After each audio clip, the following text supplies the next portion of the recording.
Boilermaker fans, this is the Big Time Boiler coming to you with another podcast this summer, kind of breaking down the team before we get to the season. I thought, and I've kind of touched on this a little bit, but I thought a fun topic, well, actually, it's not really fun, but an interesting topic would be just to go in a little bit deeper to just how insane Purdue's football schedule has been really since the 2023 season when Ryan Walters took over. There is no doubt that Ryan Walters, as we discussed in a previous video, and just obvious conclusions at this point, is, he obviously struggled, but he wasn't exactly set up for success based on the schedule he had. Now, granted, there was other issues he had, but the schedule did him absolutely no favors. And what's crazy is, and I don't have exact numbers on some of this stuff. I didn't do a super ton of research. That sounds bad, but I did do a little bit of digging in, and I do have some results of schedule and stuff like that I wanted to quickly go over. When I say, I guess, the research, I don't have the exact ranking on the schedule rank overall. I had various data sources on that, so I have kind of a top 10, top 5, or whatever. So anyway, let's kind of get into it. So in 2023, Ryan Walters takes over. Purdue's schedule wasn't the hardest, but it was. I think it actually ended up finishing. Oh, I'm sorry, no, preseason they were ranked 18th for the hardest nationally schedule. And when you look at the schedule, just look who they played. There's no cupcakes on it, and that's kind of the theme here. Is outside of a few games, there's no cupcakes. So, in a team that is obviously rebuilding, they just lost their head coach. It would be nice for a few layups, right?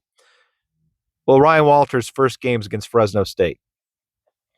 They ended up winning. They should have won that game, but I think Fresno State ended up finishing 9-4. They lose that game. They got to play Virginia Tech on the road, which they ended up winning. They got to play Syracuse at home again.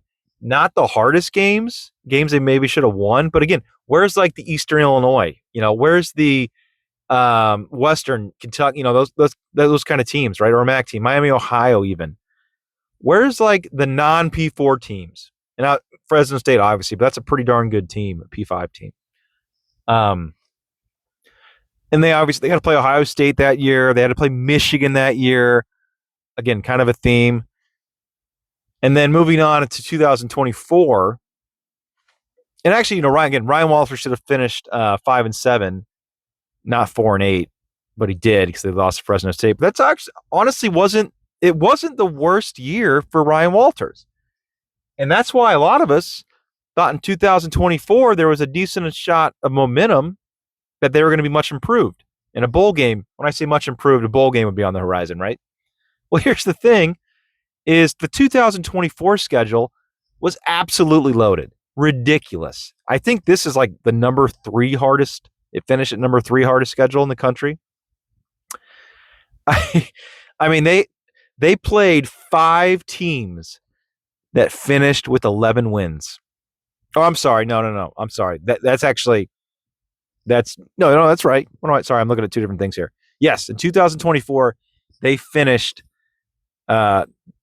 playing against 5 teams that won 11 games. I was looking at something actually in 2023. They played the national champion Michigan that year. In 2024, they finally get a layup against Indiana State for game 1. They look great, which is whatever. They should look great. They win 49-0. There was nothing in that game that gave my optimist view that year that this team was going to be much improved and win 6 games. And I said this in another video. I think the Ryan Walters downfall video, the dark year of Ryan Walters, is that team was much, much better than their record ended up being. Much, much better. They had way too much talent on that team. And not only was the schedule absolutely brutal, but it was also brutal to them as far as a bye week's concerned. They have a bye after the first game against Indiana State, which is a week 2 bye is just horrendous. Should be illegal. And so I don't know what happens during that week. Maybe their head's too high. And Notre Dame loses during that bye week, which is not good. So Notre Dame, crushes them 7-66.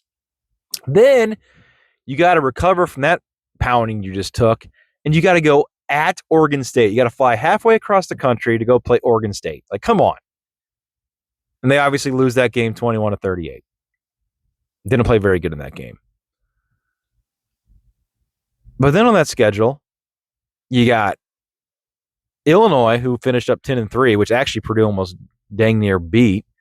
You play Oregon, who finished 13-1. You play Ohio State, that finished 14-2. You play Penn State, that finished 13-3, and you played Indiana, that finished 11-2. Oh yeah, Notre Dame finished 14-2. That's the 5 teams that won 11 games or more. I mean, that was just, and then 2 years in a row. Well, actually, spoiler alert, it's going to be 3 years in a row, but Purdue played the national champion again in 2024. They played them in 23 in Michigan, and they played them in 24 in Ohio State. Just crazy. So I said five teams, right, went over 11 wins. There was 6 teams that went over 10 wins. 6. That's crazy. Absolutely crazy. And again, the opportunities in 2024 to win the games that weren't against those teams were Oregon State, Nebraska, Wisconsin, Northwestern, and Michigan State. Now, they should have won, probably a couple of those games. But still, I think even best of circumstances, they would have won maybe 5 or 6. So, I mean, a 5-7 year would have been a good year, but it didn't happen. So here comes Barry Odom. And again, that schedule in 2024, I think, was like a top 3, top 2 schedule. Barry Odom in 2025 gets 2 gimmies at home. Wins 31-0 against Ball State, 34-17 against Southern Illinois. Another home game against USC. They end up losing 17-33. They were actually in that game, though, pretty good for the most part. And then they got to go at Notre Dame, which they lose. But they actually put up 30 against Notre Dame, and I think it was somewhat close at halftime, so a decent effort. And then you got to play after Notre Dame. You play Minnesota, which they should have won that game. They didn't. Then they got to go play on the road against Northwestern, which that was the one game they just laid an egg. They also laid an egg against at Washington, but played Rutgers. Again, should have won that. But then you had Michigan, Ohio State, Washington, and Indiana. Losses. It's just, there's just not a whole lot of gimmies the last couple of years on that schedule. Is what I'm saying. It's been a hard Purdue. I guess where I'm going with all this is Purdue football has not been very good, right? They've not been very good the last few years. They've won 4 games in 23. They won 1 game in 24, and they won 2 games in 25.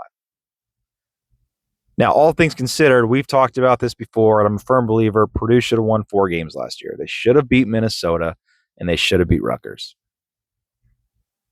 But outside of that, man, I mean, who you beating? With that team of that scrapbook team they put together last year. You beating Illinois? You beating Indiana? No. Washington at Washington? No. Ohio State? No. Michigan? They actually played tough. I mean, the games that you put, a team like that maybe be able to beat is Northwestern and Minnesota. Well, I already said Minnesota and Rutgers.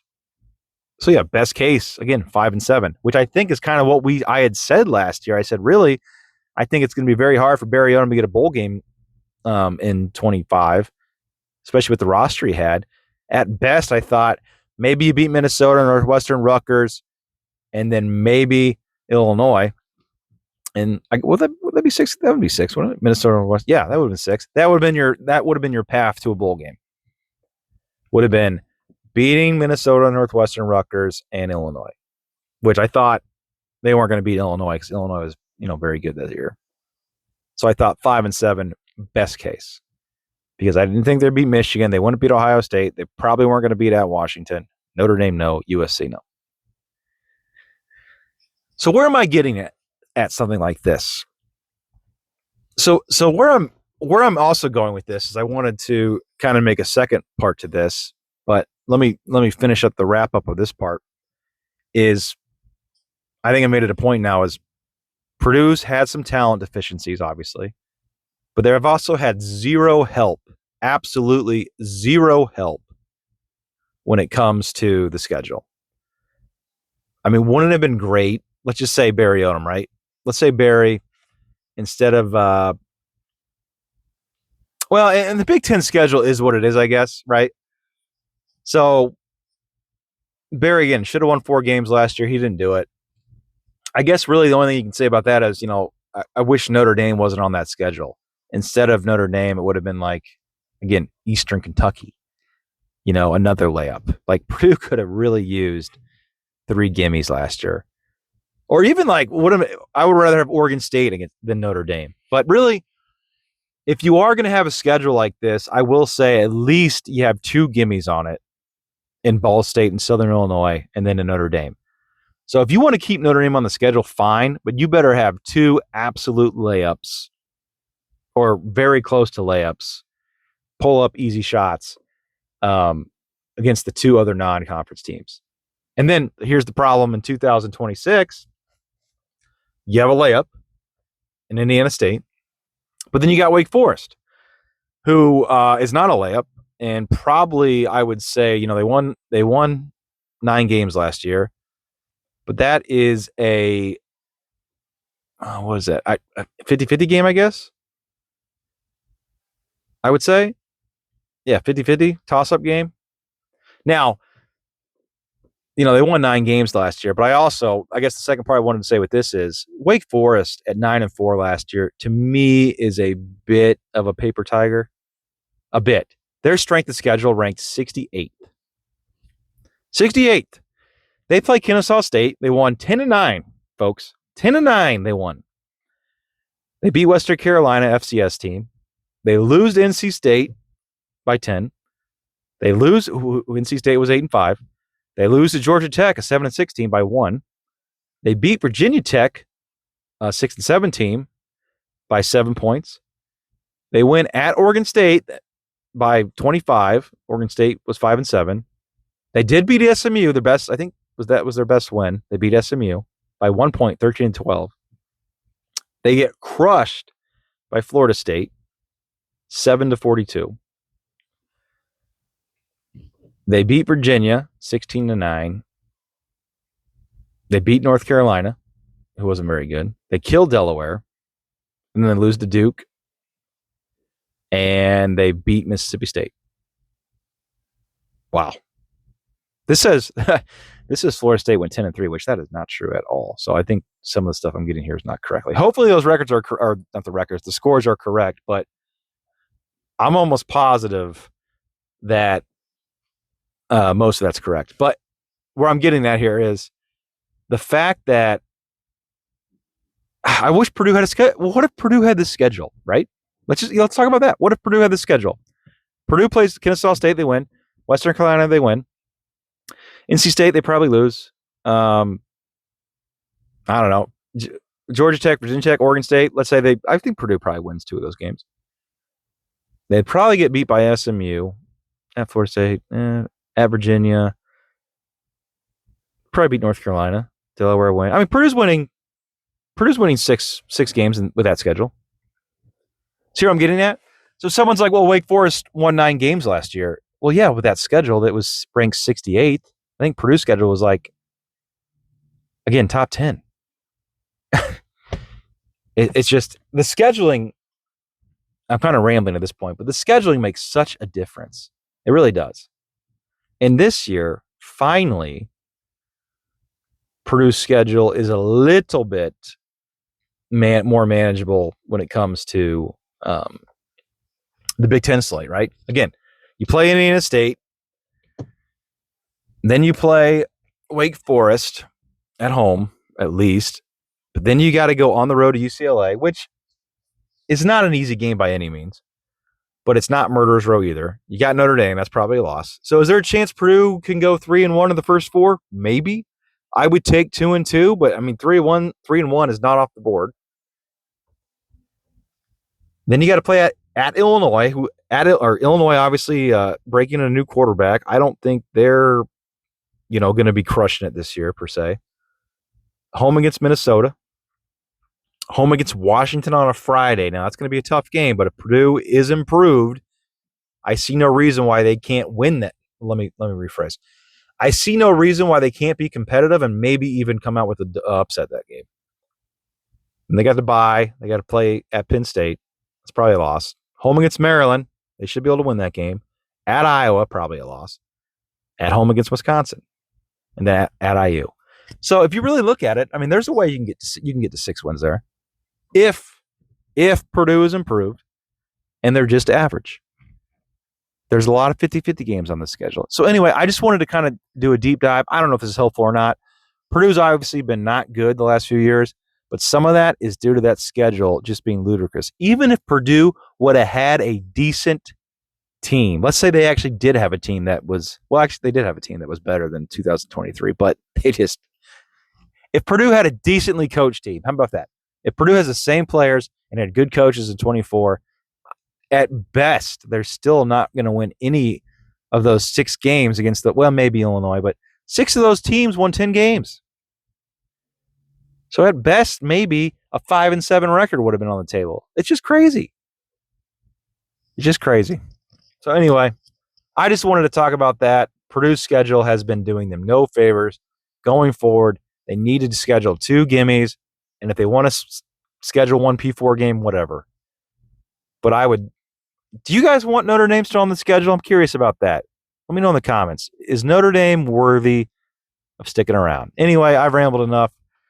I think we're going to actually do an actual record prediction here pretty soon, but as we get further into the season. But with that, this is the Big Time Boiler.